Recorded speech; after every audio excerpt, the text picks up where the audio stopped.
सभी लोगों को नमस्कार। मैं डॉक्टर हिमांशु यादव पुनः एक लंबे अंतराल के बाद आपके समक्ष उपस्थित हूँ। आज समय ऐसा है एक नए संकल्प की, पुराने वर्षों की निरीक्षण के, परीक्षण के, आत्ममंथन की और उसके बाद संकल्प की। अब 2021 के बिल्कुल अंतिम पड़ाव पर हैं। मन ये कह लें कि आप 2022 के दहलीज पर खड़े हैं। यह एक नया साल, नई उम्मीद, नई शुरुआत, नए संकल्पों का एक पैगाम लेकर आता है।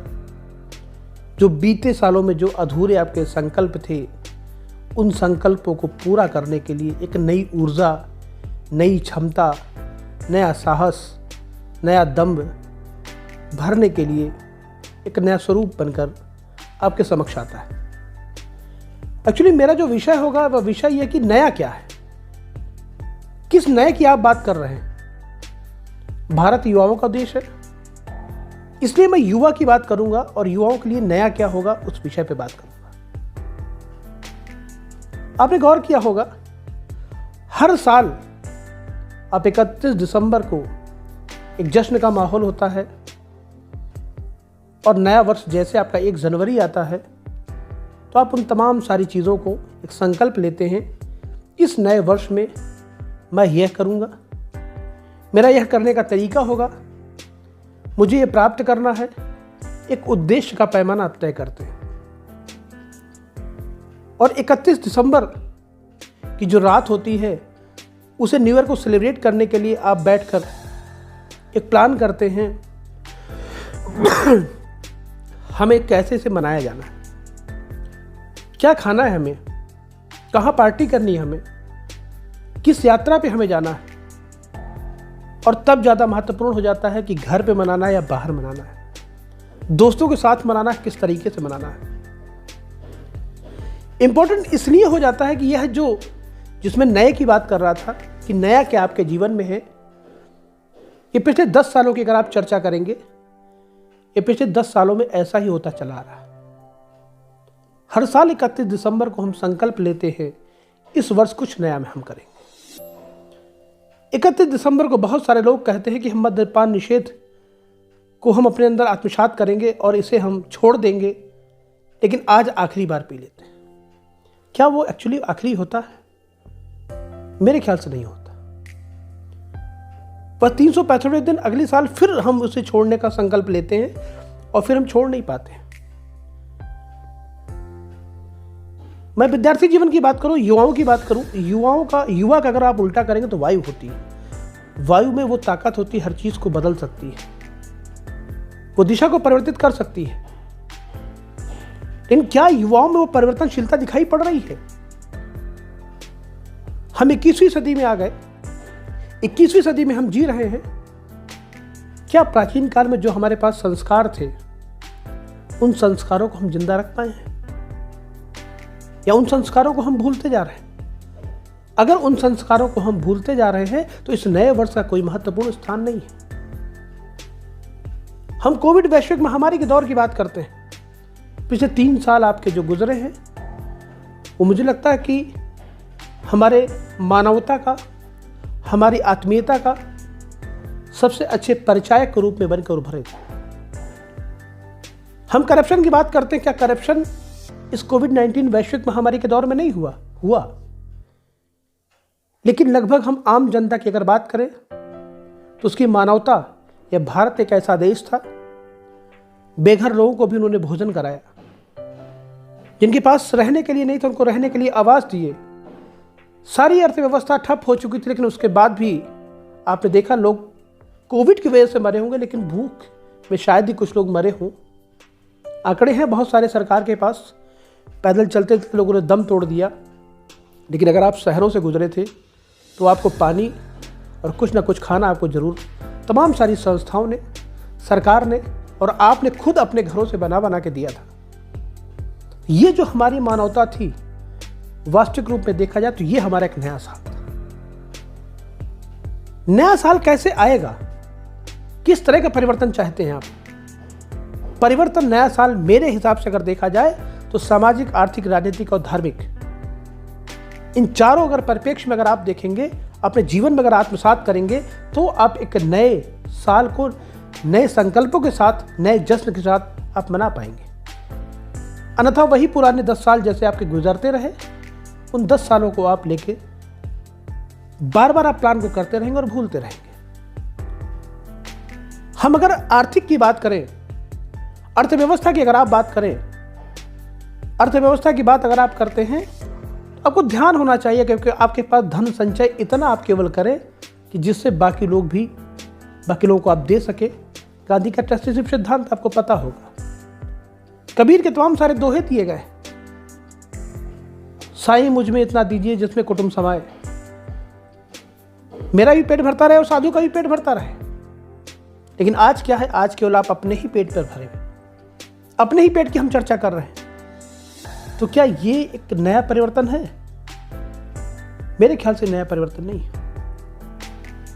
अभी पिछले 3 से 4 दिनों की बात आपने देखी होगी, एक इनकम टैक्स डिपार्टमेंट ने कानपुर में छापा मारा, बताते कि उसको 4 दिन लगातार नोट गिनने में लगा दिए। कितना पैसा था, और कितने लोग ऐसे हैं कि उस कानपुर के फुटपाथ की सड़कों पर लोग एक वक्त का अनाज नहीं पा रहे, खाने के लिए निवाला नहीं पा रहे। और एक शहर में ऐसे लोग हैं, ये एक शहर की बात है कानपुर को, उस शहर में कितने सारे लोग अभी ऐसे होंगे जिनको समझ पाना या उन तक पहुंच पाना बहुत मुश्किल काम है। लेकिन प्रश्न ये उठता, क्या अपनी संपत्ति वो आपको दे दे? प्रश्न ये भी उठता है, उसने मेहनत की या जहां से भी लाया, तो प्रश्न उठता, क्या अपनी संपत्ति वो आपको दे दे?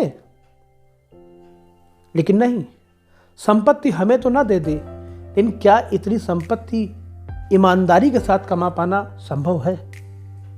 प्रश्न यहां उठता है। तब बातें जाती हैं सरकारों पे कि किस सरकार को हम चुने, किस तरह की सरकार हो।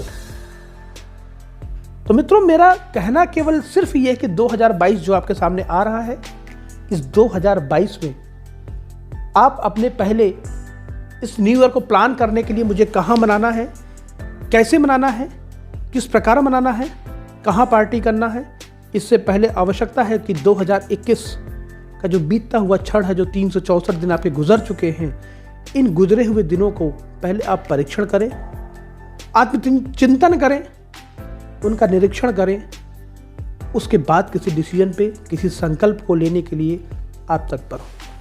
नहीं तो हर बार आप संकल्प लेते रहेंगे, लेकिन संकल्प सिद्धि, संकल्प की प्राप्ति शायद आप ना कर पाए।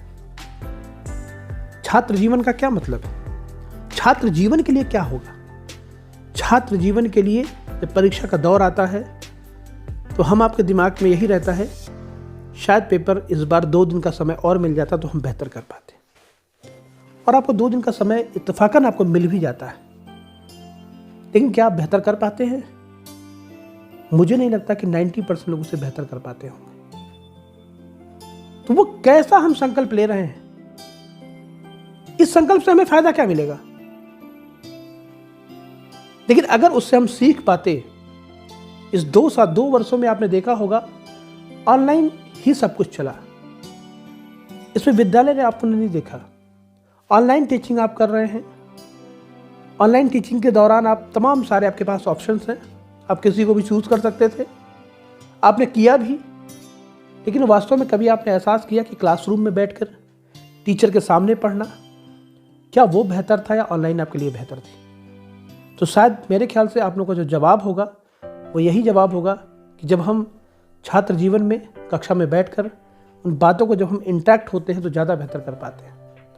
तो मेरा जो नया साल का जो कॉन्सेप्ट है वो इसी पे आके टिक जाता है कि आप भविष्य के कर्णधार आप हैं।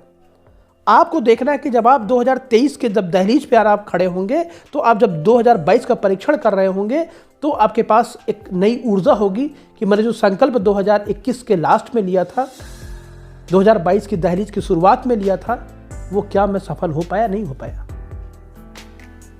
विवेकानंद का एक बहुत अच्छा कोट है, उठो और जागो, अपने लक्ष्य तक पहुंचे बिना मत रुको। जन्म है 12 जनवरी को, जनवरी का ही महीना है, जनवरी के ही महीने से आपकी शुरुआत होती नए वर्ष की।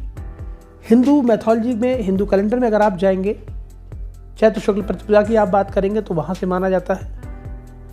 लेकिन मैं चाहे वहाँ की बात आप कर रहे हो, चाहे आप जनवरी की बात कर रहे हो, कुछ लोग 25 दिसंबर की बात करते हैं, किसी भी दिन को अगर आप मान रहे हैं, आपके लिए हर दिन नया होना चाहिए। और हर दिन जिस दिन आप नया मान के चलेंगे उस दिन आप सक्सेस के बहुत करीब होंगे। 364 दिन गुजरने के बाद 365वें दिन को अगर आप नया मान रहे हैं तो वो नया नहीं है। युवाओं के लिए, भारत के हर नागरिक के लिए, समाज के प्रत्येक व्यक्ति के लिए हर एक दिन नया होना चाहिए। क्यों? क्योंकि वो 364 दिनों का परीक्षण आप तब कर पाएंगे जब आप रोज का परीक्षण कर पाएंगे। तो मैं बहुत ज़्यादा आपका समय ना लेते हुए मैं इसी बात से अपनी बात को विराम दूंगा। यह जो नया वर्ष आने वाला है, आप समाज के लिए, आप देश के लिए, अपने घर के लिए, अपने परिवार के लिए, अपने रिश्तेदारों के लिए, तमाम सारे जो चीज़ें आपको दिख रही हैं, आपकी भागीदारी राजनीति में भी होनी चाहिए, आपकी भागीदारी आर्थिक व्यवस्था में भी होनी चाहिए, अर्थव्यवस्था को भी सुचारू रूप से चलाना चाहिए। और जो करप्शन आपको दिखाई पड़ रहा है, इस करप्शन को आपको धुर विरोध भी करना चाहिए। अगर आप ऐसा कर पाते हैं तब आप बेहतर हो पाए। हर साल नए साल की हम बात कर रहे हैं, क्या करप्शन में कोई कमी हुई है? हमारी आपकी सोच बहुत अच्छी हो गई। हम कहते हैं 21वीं सदी में हम आ गए हैं, 21वीं सदी में हम प्रवेश कर गए हैं, अब हमारे पास करप्शन धीरे धीरे कम होते गए हैं। लेकिन क्या टीका टिप्पणियां, छिनैती, बलात्कार क्या रुके हैं? ये कौन सा देश का नया साल है? ये किस नई तरफ की हम बढ़ रहे हैं? तो मैं आप लोगों से यही आग्रह, यही निवेदन, यही अनुरोध करूंगा, जो छात्र जीवन में है वो अपने उद्देश्य को सही पैमाने पे, सही उद्देश्य को आप तय करें, उसे प्राप्त करने का एक मार्ग निश्चित करें। क्योंकि अगर एक बार समय गुजर जाएगा तो दोबारा इस समय आपको प्राप्त नहीं होगा। जो लोग भ्रष्टाचार में लिप्त हैं, जो लोग बलात्कार जैसी घटनाएं घट रही हैं, ये क्या है? ये कैसी मानसिकता को आप पनपा रहे हैं? इस मानसिकता को पनपाने के जिम्मेदार हम और आप भी हैं। क्यों? क्योंकि हम आप विरोध नहीं कर रहे होते। हम आप विरोध इसलिए नहीं कर पाते। अभी मैं एक वीडियो देख रहा था कहीं का, अभी प्रतापगढ़ का कहीं का वीडियो आया हुआ था। वहां पर लोग, एक रेप केस का पड़ा हुआ था, कोई लड़की वहां पड़ी हुई थी, उसका वीडियो बनाया जा रहा था। लेकिन पुलिस को इन्फॉर्म नहीं किया जा रहा था। पहले वो वीडियो आया, वीडियो को जब पुलिस ने देखा, पुलिस ने देखने के बाद जब वहां पर देखा, तब वहां पहुंच पाई। तो कैसे आप नागरिक हैं? किस नए साल की बात कर रहे हैं? हर साल ग्राफ बढ़ता जा रहा है, हर साल भुखमरी से लोग मरते जा रहे हैं, हर साल बेरोजगारी की दर बढ़ती जा रही है, हर साल जनसंख्या बढ़ती जा रही है। तो क्या ये नया साल है? तो मेरे ख्याल से मित्रों, नया साल नहीं है। नया साल हमारी सोच में आना चाहिए, हमारे कर्तव्य में आना चाहिए, हमारे क्रियाकलाप में आना चाहिए। और जिस दिन यह आप कर पाएंगे, हमारा सोच बदलेगा तो हमारा देश बदलेगा, और आपके करने की, आपके सहने की भावनाएं भी बदलेंगी, और हमारा देश पूरे विश्व में एक नई ख्याति के रूप में पुनः अपना स्थान स्थापित कर पाएगा। तो इस नए वर्ष में मेरी तरफ से आप सभी लोगों को हार्दिक शुभकामनाएं। मैं चाहूँगा कि जो मेरे विचार थे, जो मैंने आपसे बात की है, इन बातों पे छात्र जीवन के लोग इस पे अमल करें। जिस दिन आप सिलेक्शन पाएंगे वह आपका नया दिन होगा। जिस दिन आपका रिजल्ट निकलता है वो आपका नया दिन होता है। जिस दिन आप सक्सेस होते हैं वो आपका नया दिन होता है। नया दिन यह नहीं होता कि ठीक तारीख बदली, कैलेंडर के पन्ने बदले और आपके लिए नया दिन आ गया। तो मित्रों, यह कैलेंडर के पन्नों से नया दिन नहीं, आपके नया दिन होना चाहिए आपकी सोच से, आपके जीवन में परिवर्तन से। अगर यह रहेगा तो यह स्थायी रहेगा। नहीं तो कैलेंडर के पन्ने हर 12 महीने के बाद वो बदलते जाएंगे। इस तरह बार बार वो आते रहेंगे, और पिछले जो 10 साल 25 सालों से जो आपके साथ गुजरता आ रहा है वही लगातार गुजरता रहेगा, और कुछ नया ना हम कर पाएंगे, ना देश को हम कर पाएंगे। इसलिए एक नया संकल्प अपने मन में ठानिए। आपको समाज के साथ लड़ना है। समाज के साथ लड़ते हुए हर एक दिन को अपना एक नया बनाना है, उसे नए वर्ष में आपको परिवर्तित करना है। इसी के साथ बहुत बहुत धन्यवाद मुझे सुनने के लिए। नमस्कार।